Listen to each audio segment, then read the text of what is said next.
அனைவருக்கும் இனிய காலை வணக்கம். எல்லாரும் டீ சாப்பிட்டு நல்லா தெம்பாக இருக்கிறோம், கரெக்டுங்களா? சரி, என்றைக்குமே எனது கருத்துக்கள் உங்களிடம் பகிர்வதாகவே எனக்கு இருக்கும். சரி, அந்த அடிப்படையில் ஐயா ஒரு கேள்வி கேட்க வருகிறார். சொல்லுங்கள், உங்கள் கேள்வி சொல்லுங்க. இப்போ குரு எந்த நட்சத்திரத்தில் பயிற்சி ஆகிறார்? Right right, okay. குரு இப்போ இருக்கிறது புனர்பூச நட்சத்திரம் ஆச்சுங்களா? புனர்பூசம் 4ஆம் பாதத்தில் உள்ள நுழைவார், சரிங்களா? சொந்த நட்சத்திரத்தில் உள்ள போறார். இப்போ இந்த சொந்த நட்சத்திரத்தில் யாருக்காவது குரு இருக்கின் என்ன பலன்? அது வேணும் இல்லையா? அந்த பலனை எடுங்கள். குழந்தைகளால் உங்களுக்கு தொந்தரவு இருக்குதா இல்லையான்னு செக் பண்ணுங்க. பணம் வந்த உடனே செலவாகும். அந்த குருவின் காரகத்துவங்களில் உங்களுக்கு திருப்தி இருக்காது. அவ்வளோதாங்க பதில். செக் பண்ணீங்க. சுயசாரத்தில் இருக்கக்கூடிய கிரகங்கள் யாராருக்கு சுயசாரத்தில் இருக்கோ? சுக்கிரன் இருக்கலாம், புதன் இருக்கலாம். புதன் சாரத்தில் யாருக்கெல்லாம் இருக்கு? யாராவது ஒரு சொல்லுங்க பார்க்கலாம். இப்போ அவங்களுக்கு என்ன நடக்குதுன்னு சொல்கிறேன். நான் சொல்கிறேன் பலன். கேட்டை, ரைட். புதன் கேட்டை நட்சத்திரம். சரி, இந்த கேட்டை நட்சத்திரம் உங்களுக்கு இந்த படிப்பு வகையில் நீங்கள் படித்த படிப்புக்காக கண்டிப்பாக நீங்கள் வேலை பார்க்கல, வேற வேலை தான் பார்க்கணும். சேசாரணும், அவ்வளோதாங்க பதில். அந்த குறிப்பிட்ட காரகத்துவம் உங்களுக்கு நிச்சயமாக ஏற்புடையதாக இருக்கவே இருக்காது. அதனால் உங்களுக்கு தொந்தரவு தான். இது என்னுடைய சுய சாரத்தில் இருக்கும் கிரகத்தின் பலன்கள். சரி, சப்ஜெக்டுக்கு வருவோம். இப்போ நம்ம எல்லாரும் ஒரு பிஸ்னஸ் பண்ணிட்டு இருக்கிறோம், ஒரு நபரை சந்திக்கிறோம், ஒரு ஜாதகம் பார்க்க போகிறோம், ஒரு செயலை ஒரு அன்னைக்கு செய்கிறோம். சரி, இன்னைக்கு நமக்கு நடக்கக்கூடிய நட்சத்திரம், போகக்கூடிய நட்சத்திரம் நமக்கு நல்ல நட்சத்திரமா அல்லது எதிர் நட்சத்திரமா, சாதகமா பாதகமா பார்த்து தான் போகிறோம் இல்லைங்களா? சரி, அதில் எந்த தவறும் கிடையாது. அதில் தாராபலங்கள் ஒரு பக்கம், அது ஒரு பக்கம் இருக்கட்டும், அதையும் எடுத்துக்கலாம். உங்களுக்கு இன்னைக்கு உங்கள் குடும்பத்திலே எடுத்துங்க, உங்களுடைய அங்காளி பங்காளி எடுத்துங்க, உங்களுடைய நண்பர்கள் எடுத்துங்க, அல்லது உங்களுக்கு வரவு செலவு செய்யக்கூடிய ஒரு தனிப்பட்ட நபராக கூட இருக்கலாம். அவங்கள எடுத்துங்க, அவங்க நட்சத்திரத்தை மட்டும் கேட்டுங்க. கேட்டுண்டு உங்களுடைய நட்சத்திரத்திற்கு, உங்கள் உதாரணத்துக்கு யாராவது ஒரு நட்சத்திரம் சொல்லுங்க. விசாகம். சரி, குருவின் நட்சத்திரம். சந்திரன் விசாகத்தில் நிற்கிறார், ரைட். இவருடைய நட்சத்திரத்திற்கு ஜென்மம், அணுஜென்மம், திருஜென்மம். இந்த அணுஜென்மம் திருஜென்மத்தில் நிற்கக்கூடிய நட்சத்திரத்தில் எந்தெந்த கிரகங்கள் உள்ளது? உங்களுக்கு ஜோதிடர் நீங்கள் இல்லை பார்வையாளரா? பார்வையாளர், ரைட். இப்போ விருச்சக ராசியா துளாராசியா? துளாராசி, ரைட். துளாராசிக்கு 5ஆம் இடத்தில், அதாவது துலாத்திலிருந்து விசாகம், பூரட்டாதியில் என்ன கிரகம் உள்ளது ஏதாவது தெரியுமா? ரைட், இருந்தா சொல்லுங்க. பூரட்டாதி குருவோட நட்சத்திரம். அதே மாதிரி புனர்பூசத்தில் என்ன கிரகம் இருக்கு? அந்த கிரகத்தில் நிற்கக்கூடிய நட்சத்திரத்தில் இல்ல, ஒருத்தர் இல்லை. புனர்பூசத்தில் யாருமே உதவி செய்யறதுக்கு ஆள் இல்லைன்னு அர்த்தம். உண்மையா பொய்யா? எஸ், கரெக்டுங்களா? அப்போ என்ன பண்ணணும் அப்படின்னா, நம்ம அப்படியே விட்டுறதா கிடையாது. அந்த குருவோட நட்சத்திரங்களில் உங்களுடைய நண்பர்கள் யாராவது இருக்காங்களா? உங்களுடைய நெருங்கிய நண்பர்கள் யார் இருக்காங்க? எடுத்து பாருங்க. நிச்சயமா அவங்களால் உங்களுக்கு நல்லது நடந்தே இருக்கும். செக் பண்ணி பார்த்து சொல்லுங்க. இப்போ அதே ஒரு ஜோதிடர் கையில் எடுங்க, சொல்லுங்க, உங்களுக்கு சொல்றேன், பட்டு இருக்கான்னு பாருங்க. ஏன்னா அவர் ரெஃபரன்ஸ் வச்சுக்கிட்டு பேசினா இன்னும் நல்லா தெளிவாக பதில் கொடுத்துடலாம். சரி, இது நடக்குது தம்பி உங்களுக்கு. ரெண்டாவது, இந்த அணுஜென்மம் திருஜென்மத்தில் எந்தெந்த கிரகம் இல்லைன்னாலும் பரவாயில்ல, அதனுடைய நட்சத்திரத்தில் நிற்கக்கூடிய மாற்று வேறு கிரகங்கள் உங்களுடைய வீட்டில் யாருக்காவது இருக்குமாயின், ஒன்று அம்மாவுக்கு இல்லை அப்பாவுக்கு, அல்லது நீங்கள் திருமணம் ஆயிடுச்சா உங்கள் குழந்தைகளுக்கு, அவங்க மூலியமாக உங்களுக்கு நல்லது நடக்கணும். இதுதான் உதவும் நட்சத்திரங்கள். எஸ், பையன் பிறந்த பிறகு உங்கள் லைஃப் எப்படி இருக்கு? எஸ். இதை ஏன் சொல்கிறேன்னாங்க, அந்த காலத்தில் ஒரே நட்சத்திரத்தில் திருமண பொருத்தம் பார்க்கறதுல ரச்சு தொட்டுன்னு சொல்லுவாங்க. கரெக்டுங்களா? 19 நட்சத்திரம் ரச்சு தட்டும், 10வது நட்சத்திரம் ரச்சு தட்டும். ஆனால் அந்த ரச்சு தட்டக்கூடிய நட்சத்திரங்கள் இன்னைக்கு வரைக்கும் நல்லா இருக்காங்கிறதுக்கான காரணமே அதுதாங்க. நிச்சயமா அவங்களால நல்லது நடந்திருக்கும், தவறுகள் நடக்கும், ஒரு சிரமங்கள் நடக்கும், அதெல்லாம் கருத்தில் கொள்ள வேண்டியது. வாழ்க்கையில் முன்னேற்றத்திற்கான வழிப்படிகள், அவருடைய முயற்சிக்கு துணை நிற்கக்கூடிய அந்த லாவகங்கள் எல்லாமே அவங்கள்தான். ஸோ அந்த நட்சத்திரத்தை பயன்படுத்துங்கள்.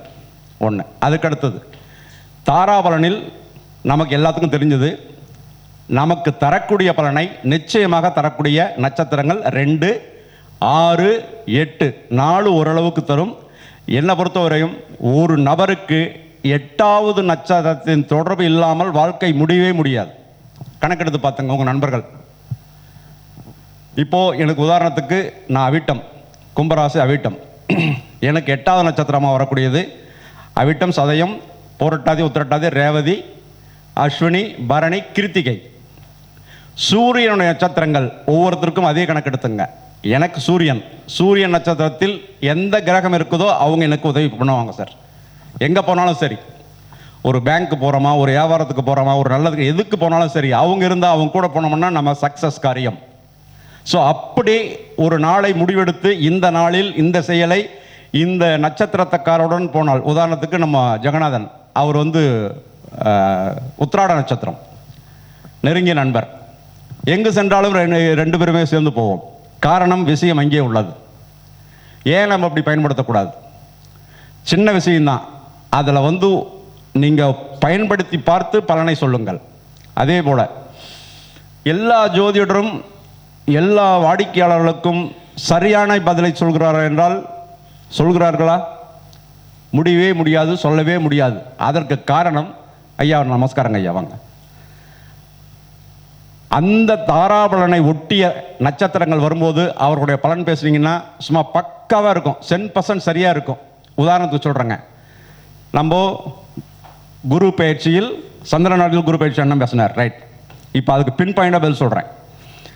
ராகு இருக்கும் அந்த கடகத்தில் குரு வரார், என்ன செய்வார்? உடனடியாக வைத்திய செலவு பண்ணுவார். யாராவது இல்லைன்னு சொல்லுங்க பார்க்கலாம். இருக்கிறவங்களுக்கு நடந்தே தீரும், அதுவும் குடலில். இன்னொன்று, நான் பார்த்த பலன் ஒரு 15 நாளுக்கு முன்னாடி, கும்பத்தில் குரு கேது, அங்கே ராகு இப்போ போயிட்டு இருக்கு. வயது 25 அந்த பெண்ணுக்கு, கர்ப்பமாகி கலைச்சியம்மா. எஸ், கலைச்சேன். இப்படி பதில் ஸ்டன் பதிலாக எடுக்க முடியும். ராகு இருக்கிற பதிலுக்கு இங்கே குரு வரும் பொழுது பணத்தினால் நிச்சயமாக அவமானம் உறுதியாக நடந்தே தீரும். அந்த பையன் பணத்துக்காக கோர்ட்டுப்படி ஏறி ஆகணும், பதில் சொல்லியே ஆகணும். சரி, சுக்கிரன் இருப்பவர்களுக்கு, எங்க ஐயா பணம் காசு வரும், அது கூடவே தொல்லையும் வரும். பெண்களால் நிச்சயமாக தொல்லை வரும், மாற்றமே கிடையாது. பலனை பொதுவான பலனாக பார்ப்பது வேறு, அதை இன்டெப்தா போய் பார்க்கறது வேறு. சந்திர நாடியில் துல்லியமான பதில்களை யாம் சொல்லி வருகிறோம். அதன் அடிப்படையில் நான் பார்க்கும் ஜாதகங்கள் சொல்லக்கூடிய பலன்கள். சரி, இப்போ ஒருத்தரை பார்த்த உடனே நல்ல அழகா இருக்கார் அப்படின்னா என்ன மாதிரி கிரக அமைப்பு இருக்கும்? இந்த இதுக்கு ஒரு ஜாதகத்தில் சுக்கிரனுடன் ராகு திரிகோணத்தில் இருந்தாலோ, சுக்கிரனுக்கு அடுத்த ராசியில் ராகு இருந்தாலோ, சுக்கிரன் ராகு கிரக சேர்க்கையாக +−3 டிகிரி இருந்தாலோ ஆள் அழகா இருப்பாங்க. ஆணா இருந்தாலும் சரி, பெண்ணா இருந்தாலும் சரி. சரியா இல்லையா சார்? லட்சணமா இருப்பாங்க. திரும்பி பார்க்கும் அழகை கொண்டவர்கள் இந்த கிரக சேர்க்கையே. சரி, இந்த 7.5 சனி, இந்த 7.5 சனி காலத்தில் இப்போ எல்லாத்துக்கும் கும்பராசிக்கு போட்டு வெளுவெல்னு வெளுத்துன்னு எல்லாமே சொன்னாங்க, ரைட். இப்போ 2ஆம் இடத்துல சனி போயிடுச்சு. சரி, 2ஆம் இடத்துல சனி போன உடனே அங்கேயே சனி இருக்குன்னு வச்சுங்க, இந்த 7.5 சனியெல்லாம் ஒன்றுமே பண்ணாது, தைரியமாக இருக்கலாம். அப்போ தாங்க தொழில் நல்லா இருக்கும். சனி மீது சனி பயணம், தொழில் நிச்சயமாக நன்றாக இருக்கும். தைரியமாக செயல்படுங்கள். எனக்கு அதே உண்டு. ஆணித்தரமான பதிலாக நான் சொல்கிறேன். ஏன்னா கிட்டத்தட்ட வாக்கிய பஞ்சாங்கம் இப்போ தான் வந்தது. அந்த பயிற்சின்ட்டு ஒரு வருஷத்துக்கு கிட்டத்தட்ட 7 மாதத்துக்கு முன்னாடியே திருக்கணித பஞ்சாங்கம் வந்தாச்சு. அதாவது திருக்கணித முறையில் இந்த சனி பயிற்சி வந்தாச்சு. வந்த நாள் முதற்கொண்டு வியாபாரம் செய்கின்ற என்னுடைய அனுபவத்தில் அனைத்துமே சிறப்பாக போய்கொண்டுள்ளது. எந்த மாற்றம் கிடையாது. 7.5 சனி ஒன்றுமே, அதாவது அதனுடைய தாக்கம், அதாவது இன்னொன்று எல்லாரும் மனசில் வச்சுக்கணும். முதல் சுற்று, 2ஆம் சுற்று, அது ஒன்று இருக்கு இல்லையா, வயதுக்கு ஏற்றாற்போல் அந்த சனி பயிற்சி பலன்களை பிரித்து பார்க்கக்கூடிய சக்தி இருக்குமாயின் ஒன்றும் பயந்துக்க வேண்டியது இல்லை. இது ஒரு அமைப்பு. சரி, இந்த லக்னத்துக்கோ ராசிக்கோ குரு சம்பந்தப்பட்டால் நிச்சயமாக யோக ஜாதகம். அவருடைய ஆயுட்காலம் நிச்சயமாக 75 தாண்டி நிச்சயமாக இருப்பார். ஆனால் அவருக்கு தான் ஆயுள் பலமும் ஆயுள் பயமும் இருக்கும். யாருக்காவது இருக்குங்களா சொல்லுங்க பார்க்கலாம். எஸ், நான் சொன்ன கருத்து சரியா இல்லையா? சொன்ன கருத்து இன்னொரு சொல்றேன். ராசியோ லக்னத்தையோ குரு பார்க்கின் அதான் இருக்குமாயின் இவருக்கு ஆயுள் பலன் உண்டு. அதே சமயம் ஆயுள் பயமும் உண்டு. சரியா இல்லையா? எஸ். அப்படிங்கிறப்ப என்னன்னா, எப்போ எனக்கு கெட்ட பேர் வந்துடுமோ, எப்போ எனக்கு எங்கே தான் ஆக்சிடென்ட் ஆயிருமோ, எங்கேயாவது போனாலும் வண்டியில் போனாலும் விழுந்துருமோ, இருக்கா இல்லைங்களா ஐயா? Yes yes. இப்படி அதே போல 2ஆம் வீட்டு அதிபதி இன்னைக்கு இப்போ நான் வந்து வரதுக்கு முன்னாடி ஒரு ஜாதகம் பார்த்துட்டு வந்தேன். கன்னியா லக்னம் ராசி, லக்னம் 4 டிகிரி, சந்திரன் 4 டிகிரி, 2 சுக்கிரன் மேஷத்தில் 0 டிகிரி. நான் எடுத்த உடனே கேட்ட கேள்வி, இன்னைக்கு இந்த சுக்கிரன் மீது சந்திரன் பயணம், ரைட்டுங்களா? பரணி நட்சத்திரம். அண்ணன் கூட சொன்னார் இன்னைக்கு சுக்கிரனை பற்றி வார்த்தைகள் வரும்னு. எஸ். கேட்ட எடுத்த உடனே அவர் வந்து ரயில்வே கான்ட்ராக்டரு, அவங்க பையனுடைய ஜாதகம் எனக்கு சரக்கு ரயிலில் வந்துட்டு இருக்கோம், அது சம்மந்தப்பட்டது எடுக்கும்போது அனுப்பி என்ன கொஞ்சம் பாருங்கண்ணே ஒரு அர்ஜென்ட் அப்படின்னாரு. நகை எவ்வளவு திருடு போச்சு? கேட்ட கேள்வி அதுதான். ஜோதிடரை உங்களுக்கு தெரியும், கரெக்டுங்களா? ஏன்? அதனுடைய அழுத்தமான விதியை சொல்கிறேன். ஒரு விதியை உள்வாங்கிட்டா மறக்கவே மறக்காது.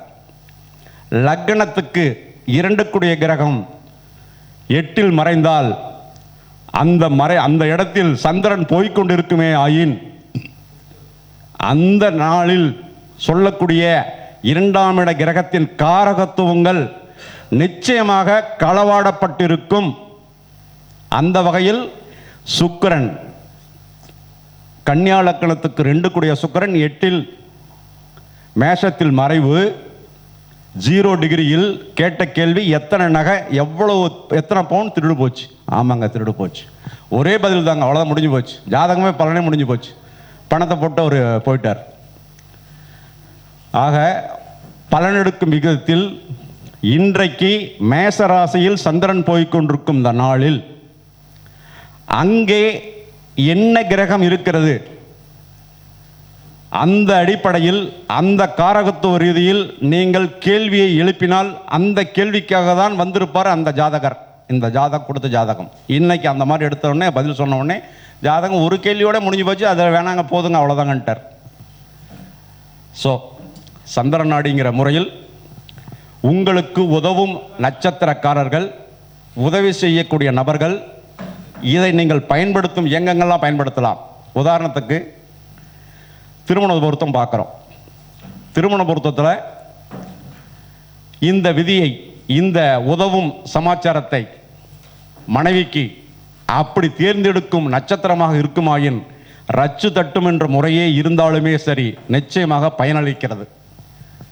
அது கடந்த காலத்தில் இந்த செல்போன் இதெல்லாம் ஆட்சி பெறாத காலத்தில் அது ரொம்ப அருமையாக இருந்தது, நடந்துகிட்டு இருந்தது. இப்போ நம்ம எல்லாத்தையும் இந்த செல்போனை வச்சு முடிவு பண்ணுறதுனால, அம்மா வணக்கம்மா, அது எல்லாமே வித்தியாசமான நாள் அறிவு. அந்த வகையில் விஞ்ஞான வளர்ச்சிக்கு உண்டான காலத்தில் ராகுவின் வளர்ச்சி என்னைக்கு வந்ததோ எல்லாமே அடிபட்டு போச்சு. அதன் பிறகு இந்த ரச்சு தட்டுறது வந்து அதிகமாக பார்க்க வேண்டிய கட்டாயமாயிடுச்சு. நேற்று ஒரு அம்மா பார்த்துட்டு கிட்டத்தட்ட ஒரு பை நிறைய ஜாதகம் வச்சுருக்குங்க, அதில் ஒரு ஜாதகம் எடுத்து தர முடியுமா அப்படின்னு கேட்டாங்க. அம்மா ஃபீஸுமா, கண்டிப்பாக ஃபீஸ் தான் எனக்கு கொடுக்கணும், எல்லா ஜாதகம் கொடுக்க வேணாம். இல்லைங்க ஒரு 30 ஜாதகம் இருக்குங்க. சரி நீ எத்தனை கொடுத்தாலும் சரி, எனக்கு நேரம் ஆகக்கூடியது 2 நிமிஷம் தான், கொடுங்க. எல்லாத்துக்கும் ஃபீஸுங்க. ஆமாம் ஃபீஸ் தான் அப்படின்னா வேணாங்க. எப்படி எடுக்க முடியும்? எப்படி ஒரு ஒரு கிட்டத்தட்ட 50-60 ஜாதகம் ஒரே பெண்ணுக்கு வந்தால் கூட அன்றைய நட்சத்திர நாளில், இன்னைக்கு உதாரணத்துக்கு சந்திரன் பரணியில் போயிட்டு இருக்கு, அந்த மேசராசியில் குருவோ சுக்கிரனோ செவ்வாயோ அல்லது அந்த ஜாதகத்திற்குண்டான திருமண காரகரங்கள் குரு செவ்வாய் வளர்பிறை சந்திரன் புதன் இருக்குமாயின் அந்த ஜாதகத்தை தாராளமாக எடுக்கலாம். பொருத்தம் நிச்சயமாக வரும். இந்த ஜாதகம் எடுத்துகிட்டு போங்கன்னு கொடுத்துடலாம். செலக்ட் பண்ண பின்னாடி நம்ம அனைத்து மற்ற விதமான தசவித பொருத்தங்கள், கட்ட பொருத்தங்கள் எல்லாமே பார்க்கலாம். இந்த தசவித பொருத்தங்களை மட்டுமே வைத்து இன்றைக்கு திருமண பொருத்தத்தை முடிவு செய்யும் பொழுது நிச்சயமாக ஃபெயில். ஒரே வாரத்தில் விவாகரத்துக்கு வந்த சமாச்சாரம் உண்டு. நீ எத்தனை வருஷம் வந்தாலும் நிம்மதி இல்லாத வாழ்க்கை உண்டு. அதே போல் ஈகோ யாருக்கு அதிகம் திருமண பொருத்தத்தில் எடுக்கும் பொழுது? உதவி செய்யக்கூடிய நட்சத்திரங்கள் தலைப்பிலே தான் சொல்கிறேன். ஒரு ஜாதகத்தில் செவ்வாய் லக்னம் 1, 7, 9 என்ற இடத்தில் அந்த செவ்வாய் என்ற கிரகம், அந்த இடங்களில் இருக்கும் கிரகங்கள் மற்ற ஜாதகங்கள் ஒப்பிடும் பொழுது அந்த ஈகோ தன்மையை, வரையறுக்கும் தன்மையை முடிவு செய்கிறது. இந்த ஈகோ அப்படிங்கிற கிரகம், அதாவது அந்த தன்மை கொண்ட கிரகம் ஆப்போசிட் ஜாதகத்திலையும் அந்த சொல்லக்கூடிய 1, 7, 9 இடத்தில் இருக்குமே ஆயின் நிச்சயமாக அவர்களுக்கு விட்டு கொடுக்கும் தன்மை இருக்கவே இருக்காது. அதே போல சூரியனுக்கும் சுக்கிரனுக்கும் இடைப்பட்ட பாகை அளவு யாருக்கெல்லாம் இருக்கோ, உதாரணத்துக்கு ஆணுக்கு 25, பெண்ணுக்கு 45 இருக்குமாயின் அவர்களுக்குள் புரிதல் நிச்சயமாக இருக்காதுங்க. சேர்த்தக்கூடாது திருமண பொருத்தத்தில். பிளஸ் ஆர் மைனஸ் ஒரு 5 to 10 டிகிரி வரை இருக்கலாம், அனுசரித்து போயிடுவாங்க. சொல்ற கருத்துக்கு ஆமோதிப்பார்கள். இல்லை என்றால் கண்டிப்பாக சேர்த்தினால் குடும்பம் நடத்த முடியவே முடியாதுங்க. இது நான் கண்ட திருமண பொருத்தத்தில் எங்கள் ஐயாவனுடைய GK ஐயாவனுடைய விதியில் அப்படியே சக்குன்னு பொருந்தி வரக்கூடிய அந்த பொருத்தம். அதில் திருமண உறவிற்கு, அந்யோன்யத்திற்கு மிக மிக முக்கியமான ஒரு விதி அது. அதை சோதித்து பார்த்து பொருத்தத்தை போடலாம், சரியாக இருக்கும். இப்படி வரையறுக்கப்பட்ட விதிகளை கொண்டு இந்த நபர் உங்களுக்கு உதவி செய்வார், உதவி செய்ய மாட்டார், உங்களுடன் டிராவல் பண்ணுவார், டிராவல் பண்ண மாட்டார் அப்படின்னு ஒரு வரையறை எடுத்துக்கொண்டாலே சொல்லக்கூடிய பலன்கள் நிச்சயமாக அந்த ஜாதகத்திற்கு ஒத்து வரும். அதை கண்டு அவங்க டிராவல் பண்ணலாம், பயணிக்கலாம். இல்லைன்னா எதையோ ஒன்று சொல்லிட்டு எதையோ ஒன்று பொருத்தத்தை கொடுத்துட்டு வந்த நபருக்கு அவர் 1008 கேள்விகள் வந்திருந்தாலும் இன்னைக்கு வந்தவருக்கு இதுதான் பதில் அப்படின்னு சொல்லக்கூடிய முறை சந்திரநாடி முறை. சரி, இந்த சப்ஜெக்டை பொறுத்த வரைக்கும் ஒரு ஜாதகம் தொழில் செய்யுமா, வேலைக்கு போகுமா, என்ன செய்யும்? இன்றைய குரு பயிற்சி பலன்களை வைத்து முடிவு செய்யும் பொழுது குரு கடகத்துக்கு வரார். கடகத்துக்கு வரக்கூடிய குரு ஜனனகால ஜாதகத்தில் சனியை தொடுமை ஆயின் தொழில் அருமையாக செய்யலாம். 9ஆம் பார்வையாக சனியை குரு பார்ப்பாரா? மீனத்தில் இருக்கும் சனியை குரு பார்ப்பாரா? அப்ப தொழில் சூடு பிடிக்கிற அளவுக்கு எப்பயுமே மாறாதுங்க. அழகா இந்த 2 வருஷம், அதாவது 1 வருஷம் குரு பார்வையில் கிட்டத்தட்ட இந்த அதிசாரத்திற்கு முன்னாடி குறிப்பிட்ட காலத்தில் நீங்கள் நல்லா ஸ்டாண்ட் பண்ணி அந்த வியாபாரத்தை தொடங்கிவிட்டால் மிக பிரமாதமாக போருங்க. அதில் எந்த மாற்றம் கிடையாது. சரி, ரைட். இந்த சுக்கிரன் என்ன செய்வார்? ஏற்கனவே சொல்லியிருக்கிறேன். இந்த சுக்கிரனாக இருக்குமாயின் பெண் ஜாதகத்திற்கு அந்த சுக்கிரன் இருக்கும் நட்சத்திரத்தை கொண்டு அந்த பலனை சொல்லுமே ஆயின் உறுதியாக சரியாக இருக்கும். பொதுவான பலனை விட, உதாரணத்திற்கு பெண் நட்சத்திரம், பெண்ணுடைய சுக்கிரன் இருக்கும் நட்சத்திரம் பூசமாக இருக்குமே ஆயின் அந்த பெண் சிம்ம லக்னத்தில் பிறந்திருந்தால் நிச்சயமாக கணவருக்கும் அந்த பெண்ணுக்கும் ஒரு தாறுமாறான தொந்தரவு வந்தே தீரும்.